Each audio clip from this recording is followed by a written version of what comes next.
amigos e amigas, veciños e veciñas de Gondomar, señor alcalde de Bayona, señor alcalde de Gondomar, moitas grazas por estar hoxe aquí na presentación deste traballo que demos en chamar de Retallos de Gondomar do Miñor.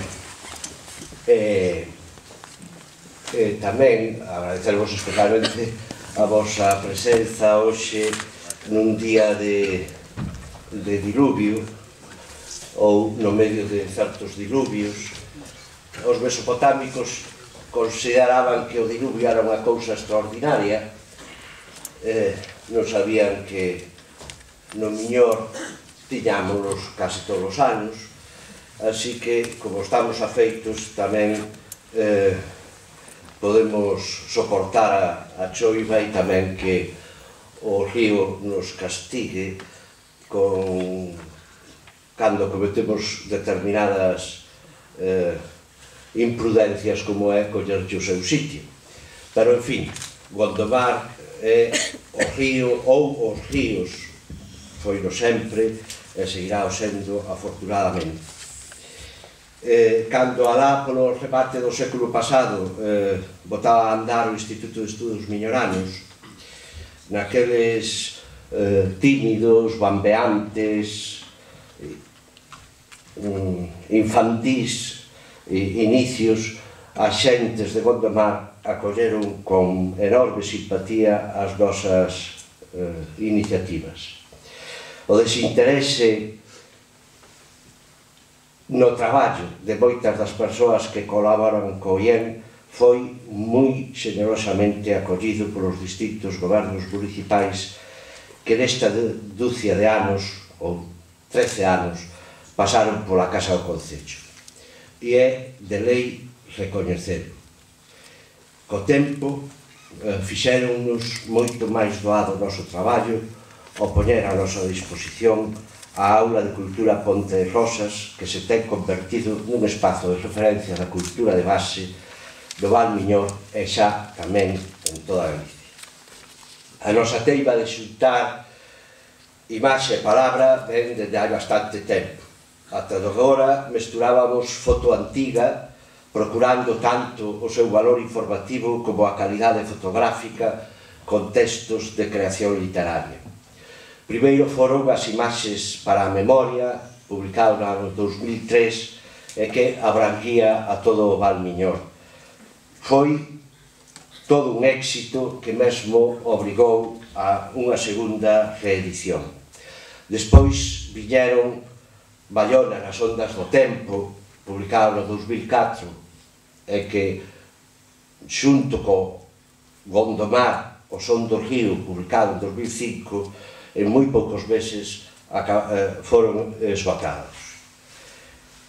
En colaboración coa Asociación Novos Aires de Couso e coa Comunidade de Montes de Peitieiros fixemos posible a edición de Memorias de Couso no 2009 e Lembranzas de Peitieiros no 2010. Mentres que a Asociación Cultural San Roque empurrou por nós para que vise a luz Morgadáns o Andar da Pedra en 2010. Foron centos as fotos remexidas, dúcias de persoas involucradas na procura de imaxes e na redacción dos textos. Agora, damos unha volta àquela idea primixenia de xuntar imaxe e texto, de xuntar foto e literatura, fotografía e literatura. Deixamos de lado o sepia, deixamos de lado o branco e negro e enchimos de cor estes retallos de Gondomar. Imaxes contemporáneas, actuais, que percorren o patrimonio natural e construído, as tradicións, a vida cotiá, a historia e a actividade industrial captadas pola man mestra de quen é capaz de atrapar o instante, de describilo ou imaginalo. No medio das conversas entre o IEM e o señor alcalde de Gondomar foron agromando estes retallos de Gondomar. Foi Fernando Guitián quen propuxo nunha desas conversas a necesidade dun traballo de presentación de Gondomar co cal a institución municipal poidese agasallar aqueles visitantes institucionais ou aquelas outras persoas que se considerase. Así foi nacendo o libro que hoxe presentamos, que non sería posible sen a desinteresada e xenerosa colaboración de preto dun cento de persoas. A todos e a todas o noso máis sincero agradecimento. Mas tampouco sería posible sen o puído lingüístico de Miguel Anxo Mouriño e o impulso decidido do alcalde Fernando Critián, como xa dixe, e moi especialmente sen a visión espacial e compositiva de Antonio Soliño, que paseou, falou, procurou, recolleu fotos, textos e entregou moito do seu tempo para que este retallos de Gondomar do Millor fose unha realidade. Deixo-vos xa con Antonio Soliño, que é o coordinador deste traballo que hoxe presentamos. Grazas.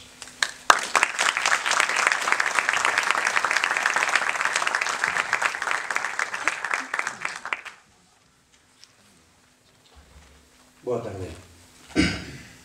Hai preto de 15 meses que Carlos Meixome, director do Instituto de Estudos Miñoranos, me convidou a coordinar o libro que hoxe presentamos. Tras aceptar, puxemos a traballar na súa conceptualización. E sen perder de vista a idea de obxecto institucional coa que nacía, pretendíamos que fose ameno, amable visualmente, pero que non se reducira a unha mera recopilación fotográfica. Parecíanos ocasión propicia para divulgar, aínda fose sin gran profundidade, rigurosos datos históricos e patrimoniais da vila e municipio sobre os que toda persoa interesada no tema puidese posteriormente investigar. Decidimos facer un bocadillo. A idea consistía en iniciar e rematar o libro con cada un seu artigo exclusivamente de texto. Entre ambos os dous, un terceiro que mesturara texto e imaxe. Asinámoslle contido.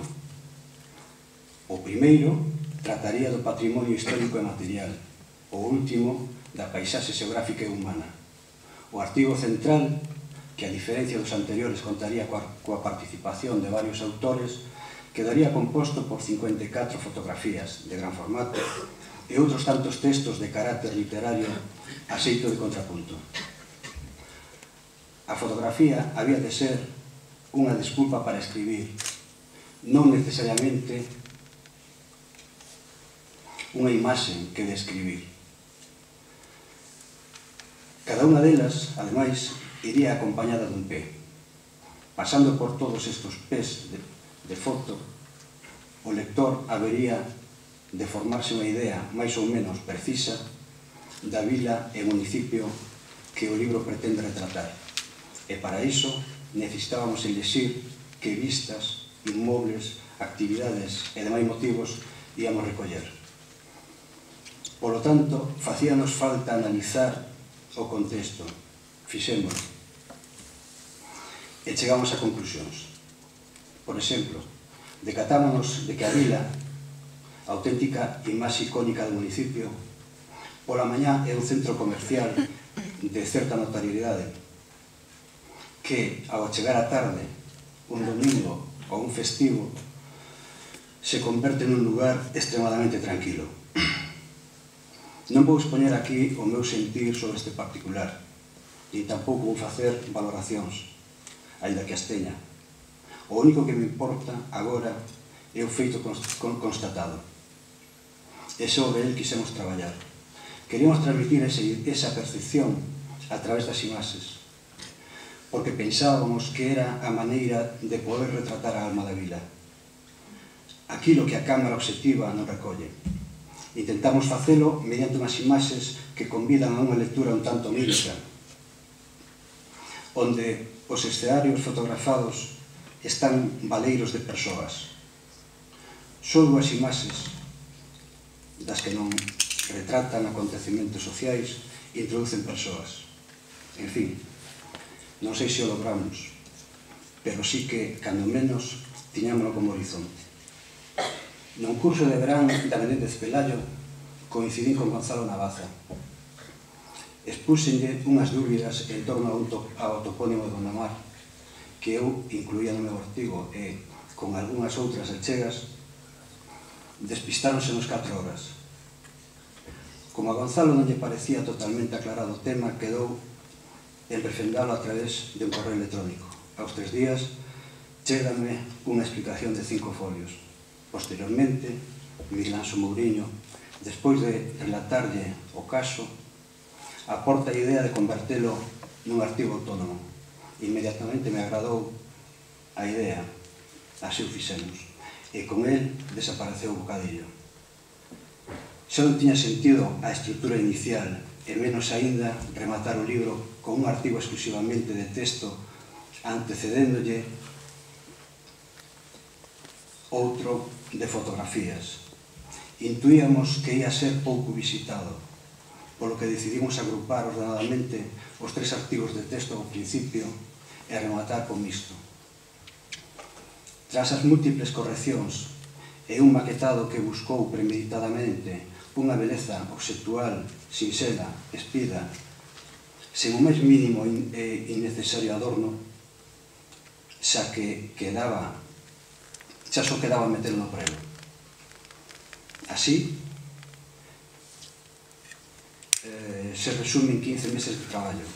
Así, se cada, podemos dicir que foi a xénese dun libro que describe a cachos, a retallos, a un territorio, un libro que quixemos titular Retallos de Gondomar de Viñal. Gracias.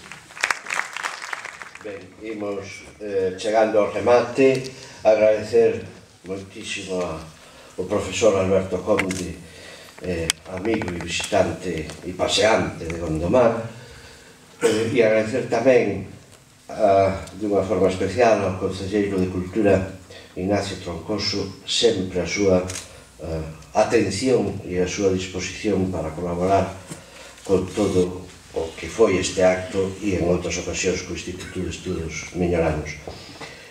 Ao remate, poderedes, aqueles persoas que desexen, poderán adquirir o disco de Alberto Conde e tamén estarán á venta uns números, uns cuantos exemplares de retallos de Gondomar do Miñor. Como expliquei ao principio, este é un libro de carácter, diríamos que institucional, pero quixemos que aquelas persoas que tuvesen interés en telo, pois pudesen adquirilo.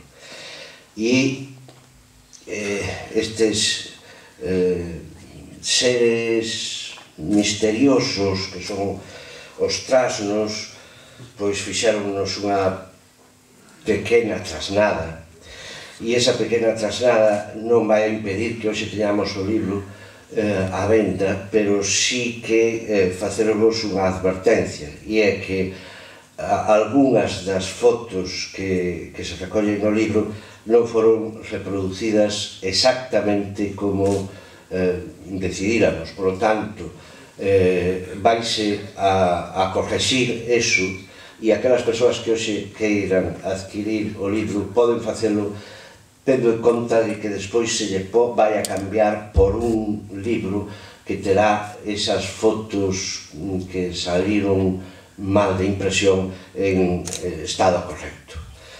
Feita esta aclaración, por suposto, esos libros estarán en poucos días e se podrán recoller no Instituto de Estudos Miñoranos. Feita esta aclaración, toca o turno agora ao señor alcalde de Gondomar, a Fernando Guitián, que non necesita evidentemente presentación, pero que sí quixera recordar que foi o auténtico impulsor desta iniciativa. Con vos xa, Fernando Guitián.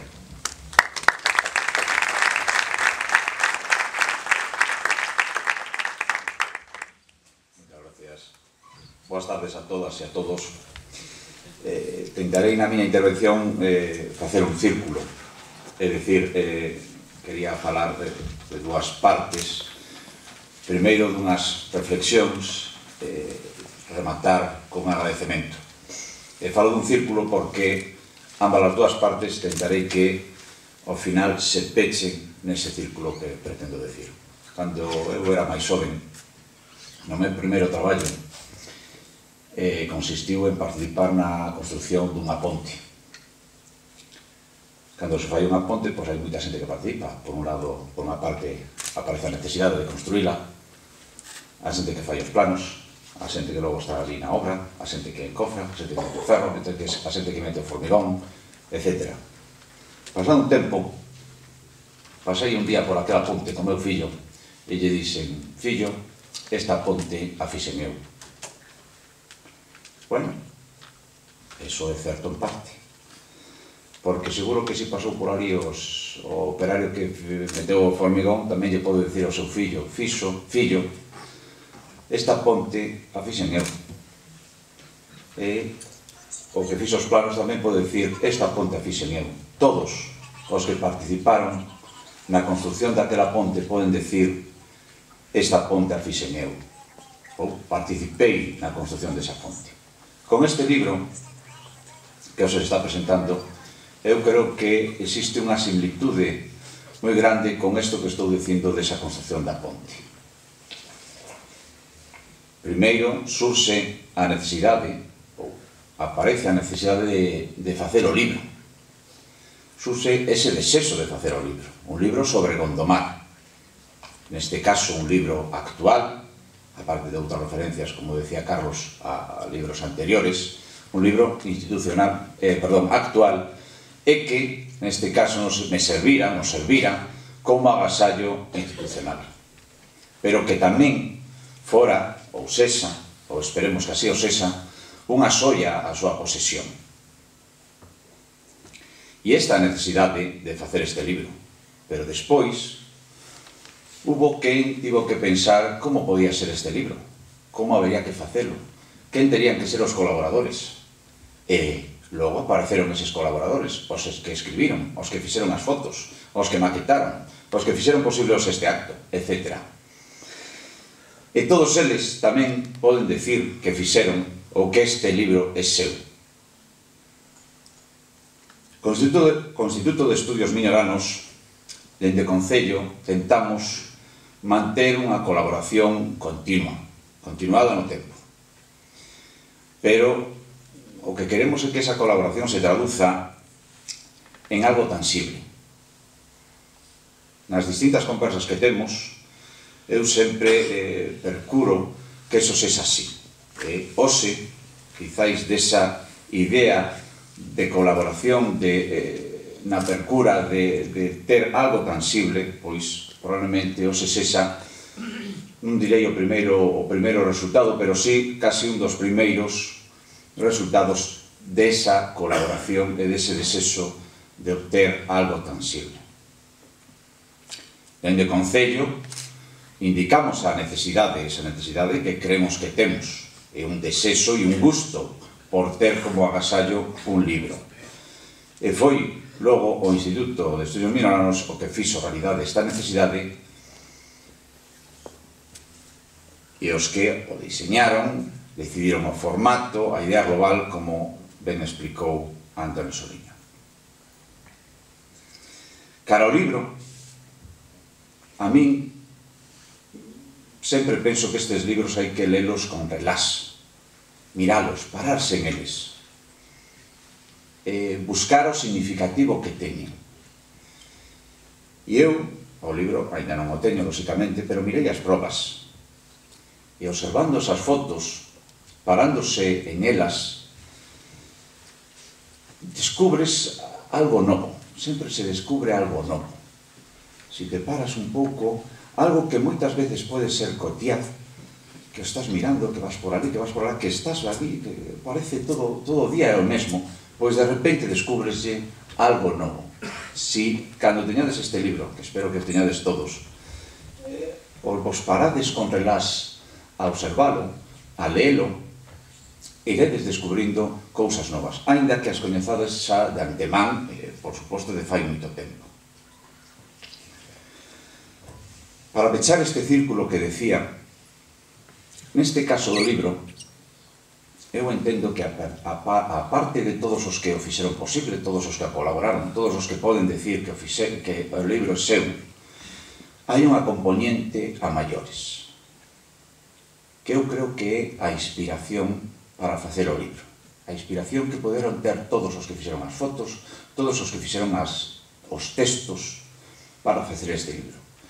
E esa inspiración ven do propio Gondomar, ven dos veciños e das veciñas de Gondomar, e ven incluso dos nosos antergos que fixeron posible as imaxes que vemos, moitas delas, as imaxes que vemos neste libro.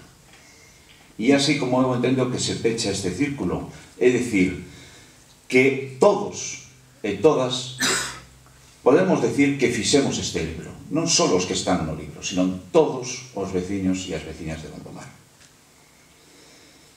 Por último, vamos a agradecer a todos, a todo Gondomar que fixo posible que fixéramos este libro, pero en concreto representados todos os veciños nas persoas que o fixeron posible.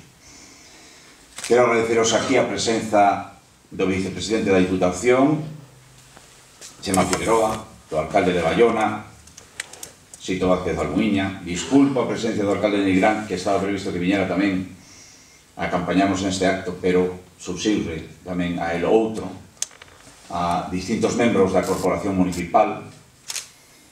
E quero agradecer ahora os que están nomeados neste libro, porque, por outra banda, a súa colaboración foi totalmente altruista.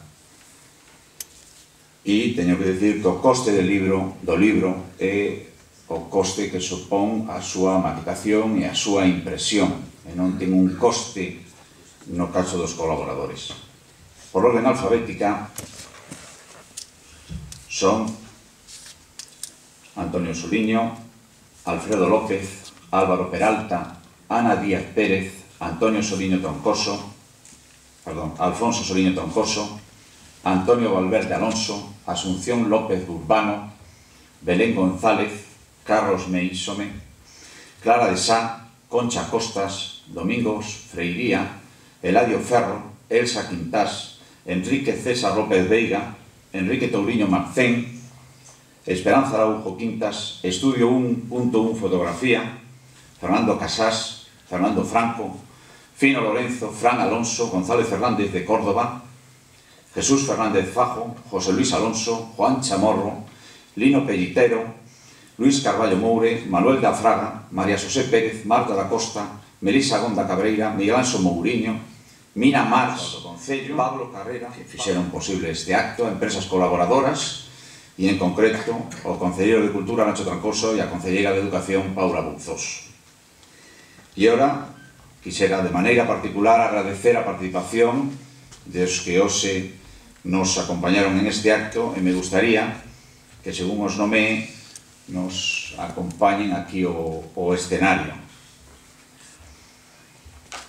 para que ese aplauso final non só nos aplaudamos este acto, este libro, a realización deste libro, sino que nós mesmos, os que o fixemos, os que estamos aquí, poidamos aplaudir a todo o público que representaría, neste caso, os veciños e veciñas de Gondomar. Alberto Conde, recoñecido pianista e compositor, actualmente profesor de piano e composición na especialidade de jazz no Conservatorio Superior de Música da Coruña, aos acompañounos interpretando as pezas recollidas no programa que vostedes poseen. Así mesmo, os colaboradores do libro e os lectores na oscuridade deste auditorio